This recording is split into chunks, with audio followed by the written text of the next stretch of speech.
नमस्कार दोस्तों, स्वागत है हमारे चैनल द एग्जाम पोर्टल में। दोस्तों, क्राउन का गाइडेंस प्रोग्राम चल रहा है और इसमें आज हम लोग मध्यकालीन भारत का इतिहास पढ़ने वाले हैं। हमने एंशियंट भारत का इतिहास पढ़ लिया था और आज हम मध्यकालीन भारत का इतिहास शुरू करेंगे।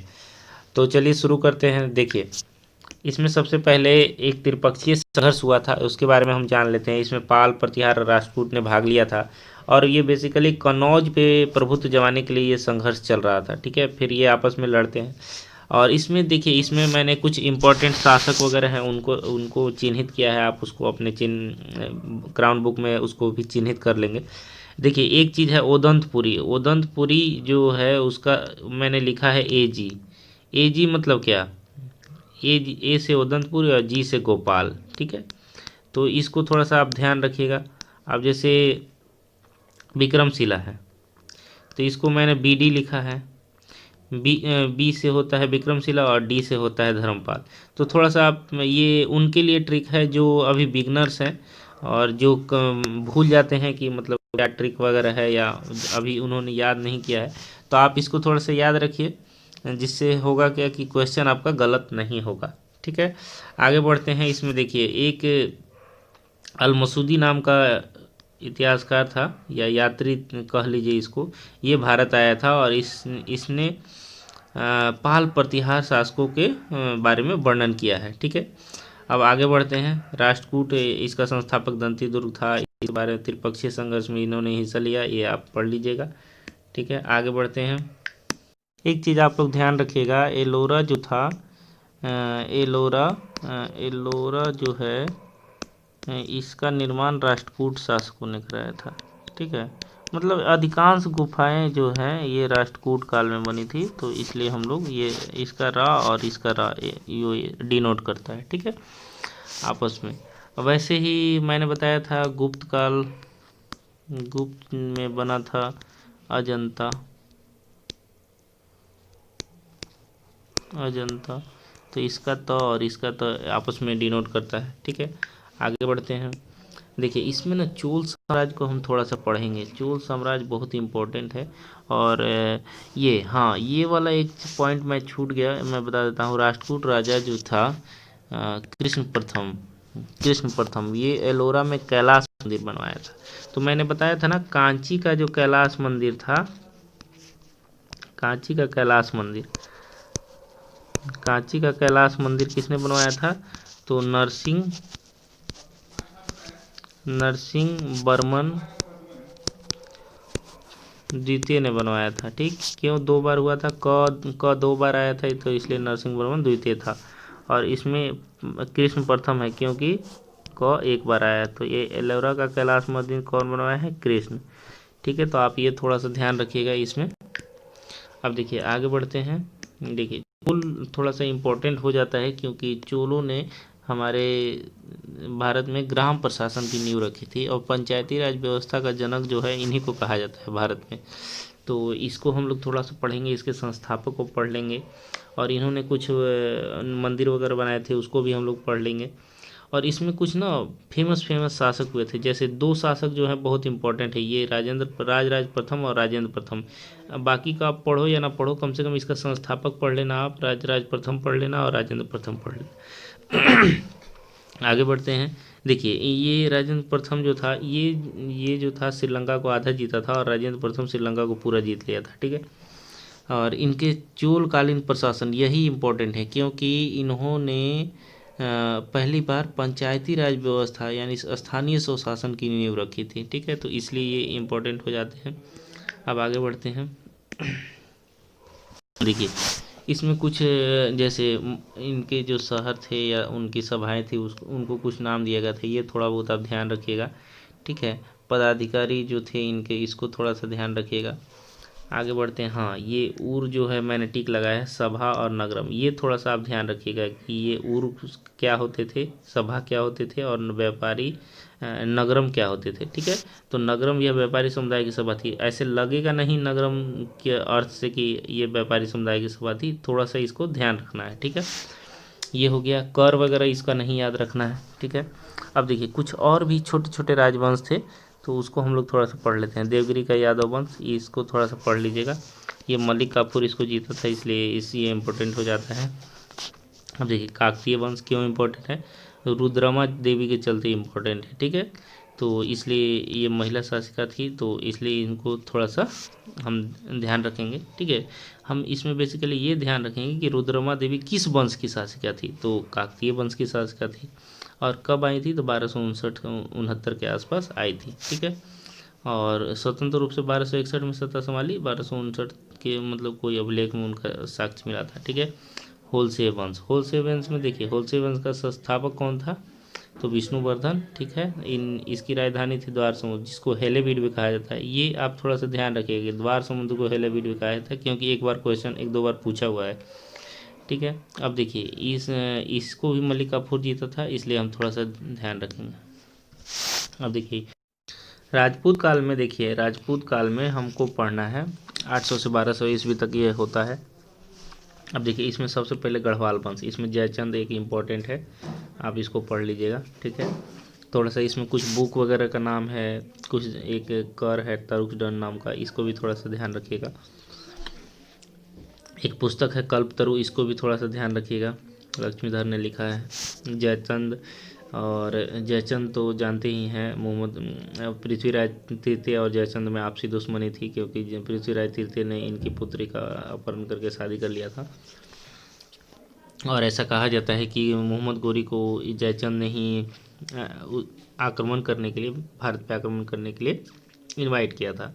अब देखिए मोहम्मद गोरी ने पहले तो पृथ्वीराज चौहान को मारा, उसके बाद जयचंद को भी 1194 में चंदावर के युद्ध में पराजित कर मार डाला, ठीक है। इसमें चौहान वंश है, चौहान वंश सबसे इम्पोर्टेंट है, इसी में पृथ्वीराज चौहान तृतीय।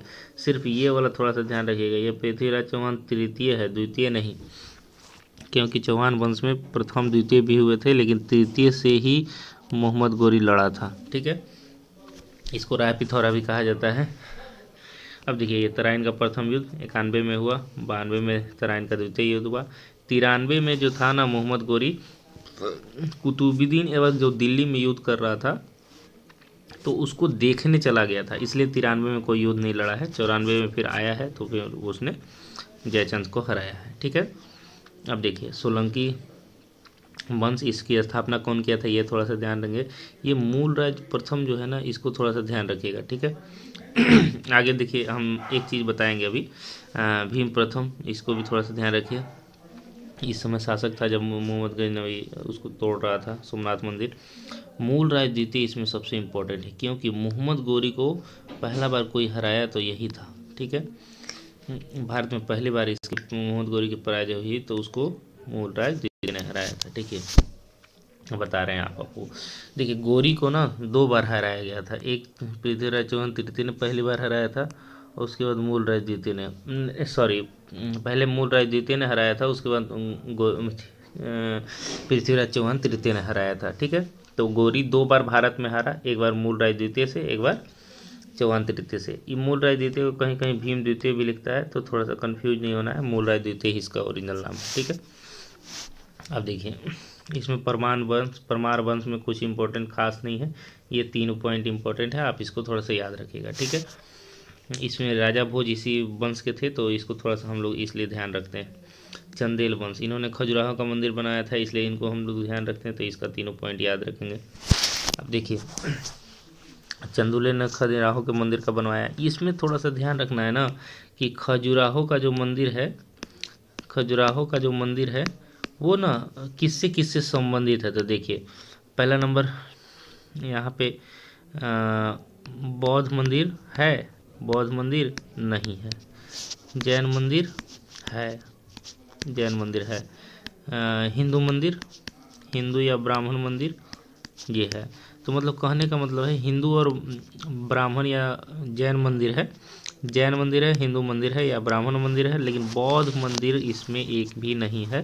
तो अगर हम कोई पूछे कि खजुराहो का मंदिर किस धर्म से संबंधित नहीं है, तो बौद्ध धर्म से संबंधित नहीं है, ठीक है। इसको थोड़ा सा ध्यान रखेंगे। और क्योंकि ये अपने आप में एक बहुत अनोखी विरासत है हमारी, यहाँ बहुत विदेशों से लोग आते हैं इसको देखने, क्योंकि इसके मंदिरों के बाहर ना मूर्तियाँ हैं और उसमें बहुत नक्काशी करके उनको बनाया गया है, तो बहुत अट्रैक्टिव भी लगता है। और जिस समय ना संन्यास बहुत मतलब ज़्यादा समाज में प्रबल हो रहा था। तो समाज के जो नियम कानून है उसको बनाए रखने के लिए कि जिससे मतलब सृष्टि आगे चलता रहे और समाज में ज़्यादा संन्यास या साधु महात्माओं को जैसे लोग संन्यास की ओर ज़्यादा आकर्षित हो रहे थे ना हो, इसलिए इन मंदिरों का निर्माण कराया गया था। ठीक है, तो इस ये भी थोड़ा सा ध्यान रखिएगा आप। अब आगे बढ़ते हैं कलचुरी का चेदी वंश। इसमें बस दो ही इम्पोर्टेंट है कि इसका स्थापना कौन किया था और कहाँ पे इसका राजधानी था। ठीक है, तो इस वंश का सबसे कर्णदेव सबसे शक्तिशाली राजा था और त्रिलिंगाधिपति की उपाधि धारण की थी। ठीक है, अब देखिए ये यहाँ पे ख़त्म हो गया। अब हम लोग ना अरबों का इतिहास पढ़ेंगे, मतलब सल्तनत काल अब यहाँ से शुरू हो जाएगा। अब देखिए सल्तनत काल शुरू होगा, सल्तनत काल शुरू होगा, कैसे शुरू होगा? तो सबसे पहले देखिए हम लोग पढ़ेंगे ना तो थोड़ा क्रम से पढ़ लेते हैं। अभी सल्तनत काल तो आगे आएगा, लेकिन हम कैसे आक्रमण सबसे पहले भारत में कैसे शुरू हुआ ये हम पढ़ेंगे। उसके बाद फिर हम लोग को मोहम्मद गजनवी फिर गोरी वगैरह भी सबको ही मिलेगा। ठीक है, अब देखिए सबसे पहले अरब से कौन आक्रमण किया था? तो ये 712 ईस्वी में मोहम्मद बिन कासिम किया था। ठीक है, किसके आदेश पर किया था? ये अरब के खलीफा थे अलवाजिद, उनके आदेश पर किया था। ठीक है, और ये इसमें थोड़ा सा राबौर के युद्ध में वो दाहिर मारा गया। वो कासिम और दाहिर के बीच में ये युद्ध हुआ था जिसमें दाहिर मारा गया। देखिए कासिम का जो मोहम्मद बिन कासिम था उसका उद्देश्य था थोड़ा बहुत इस्लाम को प्रचार करना और भारत से धन लूटना। इसका मेन मकसद था भारत से धन लूटना और थोड़ा बहुत ही इस्लाम का प्रचार करना। ठीक है, साम्राज्य विस्तार की लालसा थी लेकिन उतनी ज़्यादा प्रबल नहीं थी। ठीक है, अब आगे बढ़ते हैं। साम्राज्य विस्तार की लालसा सिर्फ जब गोरी आएगा, गजनी आएगा तो थोड़ा बहुत शुरू होगा, उसके बाद गोरी इसको आगे ले जाएगा और वो साम्राज्य स्थापित करेगा। ठीक है, जिसको सल्तनत कहा गया। आगे बढ़ते हैं। देखिए अब भारत पे तुर्कों का आक्रमण। ठीक है, तुर्कों का आक्रमण, ये अरबों का आक्रमण था, अब ये तुर्कों का आक्रमण। अब देखिए तुर्क जो थे उसमें सबसे पहले कौन आएगा? मोहम्मद गजनवी। ठीक है, ये यामनी वंश का था, ये थोड़ा सा ध्यान रखिएगा। ठीक है, ये यामनी वंश का था। एक बार क्वेश्चन पूछा भी था कि मोहम्मद गजनवी किस वंश से संबंधित था। ठीक है, तो यामनी वंश से संबंधित था।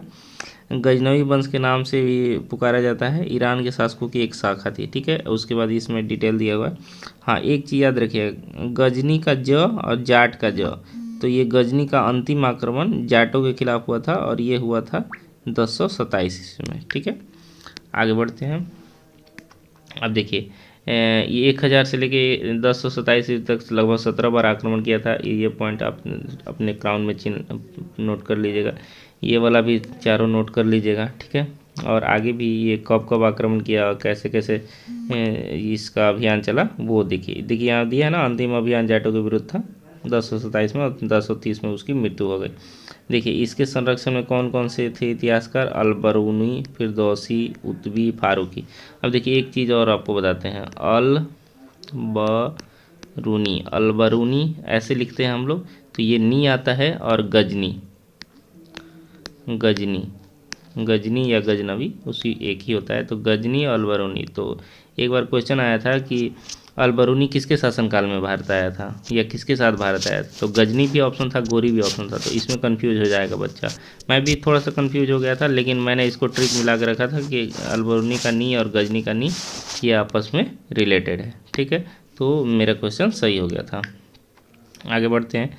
अब देखिए यहाँ पे अब हम थोड़ा गोरी के बारे में पढ़ लेते हैं। वो मोहम्मद गजनवी तो मर गया 1030 में। अब गोरी देखिए, गोरी कब आएगा?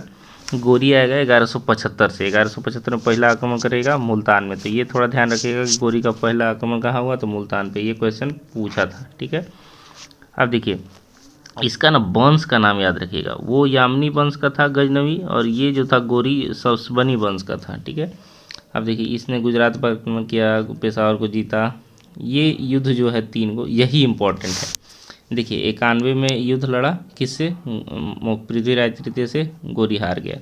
दूसरा में उसने पृथ्वीराज तृतीय को हरा लिया और उसको मृत्युदंड दे दिया। ठीक है, चौथा युद्ध किससे लड़ा? देखिए 91 में लड़ रहा है, 92 में लड़ रहा है, लेकिन 93 में नहीं लड़ रहा है। क्योंकि ना ये 93 में गया हुआ था कुतुब ऐबक से मिलने, जो दिल्ली को जीत रहा था। ठीक है, अब चंदौर फिर 94 में आया तो चंदौर का युद्ध लड़ा और जयचंद को मार डाला, यही इसको इनवाइट किया था। ठीक है, अब देखिए 11 यहाँ लिखा है ना, गोरी के गुलाम कुतुबुद्दीन मेरठ और दिल्ली को जीता। 11 दिल्ली को भारत में गोरी के राज्य की राजधानी बनाया गया। तो ये इसी से 1193 में मिलने गया था, इसलिए 1193 में कोई युद्ध नहीं लड़ा है, फिर 94 में युद्ध लड़ा है। ठीक है, अब देखिए एक क्वेश्चन पूछा था कि गोरी कितने दिन भारत में रहा था। ठीक है, तो ये थोड़ा सा हम लोग ध्यान रखेंगे कि गोरी कितने मतलब कब से कब तक भारत में रहा था। तो आया कब था, 1175 में आया और उसका मृत्यु हो गया 1206 में। ठीक है, तो 1175 से 1206 के आसपास वो भारत में रहा और यहाँ पे वो युद्ध वगैरह लड़ रहा था। ठीक है, अब देखिए इसका ना एक प्रिय गुलाम था कुतुबुद्दीन ऐबक, वो 1194 अजमेर को जीता, मंदिरों को बहुत सारा नष्ट किया।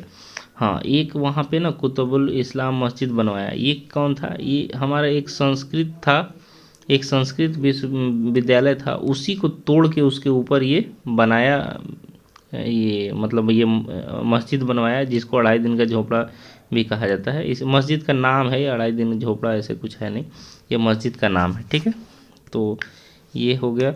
अब देखिए गोरी का अंतिम मुकाबला खोखरों के बीच हुआ, ये थोड़ा सा ध्यान रखिए। देखिए गजनी गजनी गजनी, तो ये हो गया जाट जाट, तो ये गजनी का ज और जाट का ज। ठीक है, ये दोनों आपस में रिलेटेड है। गोरी, अंतिम आक्रमण की हम बात कर रहे हैं। गोरी खोखरो खोखरो, तो देख खोखरो का रो और गोरी का रो रा।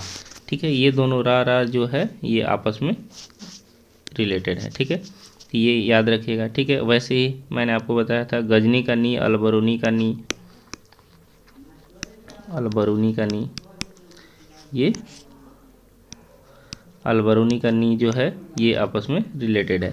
तो ऐसे करके ना थोड़ा न्यूमरोलॉजी को फॉलो करके हम लोग इसको ध्यान रखेंगे। ठीक है, अब देखिए इसमें ना अब मध्यकालीन इतिहास जो है उसको पढ़ने के लिए हम कौन कौन से स्रोत का यूज करते हैं, तो साहित्यिक स्रोत का ये बारे में दिया हुआ है। ठीक है, अब देखिए साहित्यिक स्रोत में कौन सा है, हसन निजामी, अलबरूनी, मिनाज सिराज, अमीर खुसरो, जियाउद्दीन बर्नी। ठीक है, ये थोड़ा सा आप ध्यान रखिएगा, ये जो बुक मैंने निशान लगाया है उसको थोड़ा सा आप पढ़िएगा। ठीक है, अब देखिए यहाँ पे विदेशी यात्री हैं कुछ, इब्न बतूता आया था, तो कब आया था, तुगलक बतूता।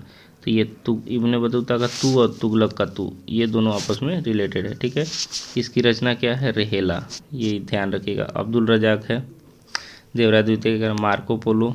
ठीक है, निकोल कोंटी, डोमिंगो पास, बारबोसा, नूनीज। इसका एक ट्रिक है, मैं आपको आगे बताऊंगा, बड़ा शानदार ट्रिक है और इससे पूरा जितना भी संगम काल के में जो भी आया हुआ था यात्री लोग वो सब आपको क्लियर हो जाएगा, याद नहीं करना पड़ेगा। ठीक है, और ऐबक का मकबरा कहाँ है, शेरशाह का मकबरा कहाँ है, याद रखिएगा। ऐबक का मकबरा लाहौर में है और शेरशाह का मकबरा हम तो जानते ही सासाराम में है। ठीक है, आज हम लोगों ने यहाँ तक पढ़ा है। अब कल हम लोग शुरू करेंगे दिल्ली सल्तनत, जो ओरिजिनल दिल्ली सल्तनत है, ये तो अभी स्थापना हो रहा था, इसके पीछे का बैकग्राउंड चल रहा था। अब हम पढ़ेंगे दिल्ली सल्तनत कल से, उसमें बहुत सारा वंश है, उसके बारे में सारे को पढ़ेंगे। ठीक है, अभी आप लोगों का काम ये है कि इसका लूसेंट MCQ लगाइए। ठीक है, देखिए पॉइंटर अभी मार्केट में शायद नहीं मिल रहा है, तो पॉइंटर को अभी आप लोग छोड़ भी सकते हैं, कोई दिक्कत नहीं है। आप लोग सिर्फ क्राउन पढ़िए, कम से कम 2 बार पढ़िए। ठीक है, और लूसेंट MCQ लगाए। अभी ये लगा लीजिए, पॉइंटर बाद में हम एक ही बार उसको लगा के ख़त्म कर लेंगे। ठीक है, अभी आप लोग ये कोशिश कीजिए क्राउन ख़त्म करने का, लूसेंट ख़त्म करने का। ठीक है, अब देखिए ध्यान एक चीज़ रखना है कि जमा नहीं करना है कभी भी। अगर आप जमा कीजिएगा तो क्या होगा कि क्राउन का मान लीजिए मैंने 4 वीडियो बनाया, आज ये 5वां वीडियो है। अब आप रोज़ नहीं देखोगे, रोज़ नहीं लगाओगे तो ये सारा जमा होते जाएगा, फिर बाद में आप इसको नहीं कर पाओगे। इसलिए जो भी सीरियस स्टूडेंट हैं वो थोड़ा सा ध्यान दें और इसको ना पर डे ये काम को निपटाते चलिए। इससे क्या होगा, आपका आगे बोझ बहुत कम हो जाएगा। मैं भी ऐसे ही करता था, मैं जब भी पढ़ता था तो मैं जिस दिन का जो होमवर्क रहता था मैंने टारगेट फिक्स कर लिया था कि आज मैं 5 चैप्टर पढ़ूंगा, या मान लीजिए मैंने फिक्स किया, मैं घटना चक्र पढ़ता था तो मैं फिक्स करता था कि आज मैं 70 पेज पढ़ूंगा। ठीक है, तो मैं 70 पेज पढ़ता ही था, चाहे मैं दिन में पढ़ूँ, रात में पढ़ूँ, 12 बजे पढ़ूँ, शाम को पढ़ूँ, कभी भी पढ़ूँ, मेरा टारगेट था कि आज 70 पेज पढ़ना है, तो इसको पढ़ना ही है, चाहे मैं सो के पढ़ूँ, उठ के पढ़ूँ, जाग के पढ़ूँ, कैसे ही पढ़ूँ। ठीक है, तो वैसे ही आप लोग भी टारगेट सेट कीजिए कि मुझे क्राउन पढ़ना है, क्राउन का ये वाला चैप्टर पढ़ना है 2 बार, उसके बाद लूसेंट का MCQ लगाना है। ठीक है, और जब ये आप ऐसे करते रहेंगे तो क्या होगा कि एक बार आपका ख़त्म हो जाएगा, दोबारा आप पढ़ोगे तो बहुत आसान रहेगा और फिर आपको उतना ज़्यादा मेहनत नहीं करना पड़ेगा। ठीक है, चलिए दोस्तों, रात के लगभग 2 बजने वाले हैं और ये मैं वीडियो बना रहा हूँ। कल सुबह आपको ये वीडियो मिल जाएगा और आप फिर इसको देखिए और होमवर्क जो दिया है मैंने वो कीजिए, और मुझे पक्का विश्वास है कि आप लोग अगर ऐसा करेंगे तो आप लोग का स्कोर में ज़रूर सुधार होगा। चलिए मिलते हैं कल फिर नेक्स्ट वीडियो में। धन्यवाद, जय हिंद,